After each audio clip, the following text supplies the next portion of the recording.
এটা কয়েক বছর আগের কথা। আমি যখন বিশ্ববিদ্যালয়ে পড়তাম তখন আমার একটা বন্ধু ছিল, নাম তার রনি। রনি ছিল খুবই সদালাপী, কিন্তু একদিন সে খুবই মনমরা হয়ে গেল।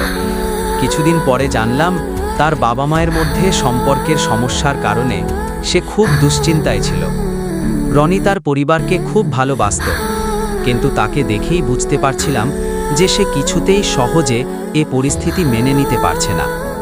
একদিন ক্লাসে আমি তার কাছে গিয়ে বললাম, তুমি যদি কথা বলো তাহলে হয়তো একটু আরাম লাগবে।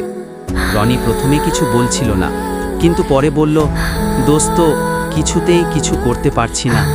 মা বাবা যখন একে অপরকে নিয়ে তর্ক করছে তখন আমি কি করব? আমি বললাম, এটা সত্যিই কঠিন, কিন্তু তুমি যদি নিজেকে শক্তিশালী মনে করো তবে হয়তো তুমি তাদের কাছ থেকে সাহায্য পেতে পারবে। তোমার মনের কথা বলতে ভয় পাওয়ার কিছু নেই। রনি কিছুটা আশ্বস্ত হলো, কিন্তু তারপরও তার মধ্যে ভয় ছিল। আমি তখন তাকে বললাম, তোমার বাবা মায়ের মধ্যে যদি কিছু সমস্যা থাকে তাহলে তুমি তাদের সাথে শান্তভাবে কথা বলো।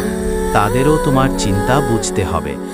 কিছুদিন পরে রনি আমাকে জানালো যে সে তার মাকে এবং বাবাকে একসাথে বসিয়ে কথা বলার চেষ্টা করেছে। তারা একে অপরকে বুঝতে চেষ্টা করেছে এবং সম্পর্ক কিছুটা ভালো হয়েছে। এটা একটা ছোট ঘটনা, কিন্তু সেই দিনটা আমি কখনো ভুলব না। রনি শিখেছিল কখনো কখনো জীবনের সমস্যাগুলো মেনে নেওয়ার পরও ধৈর্য এবং ভালোভাবে কথা বলার মাধ্যমে অনেক কিছু পরিবর্তন হতে পারে।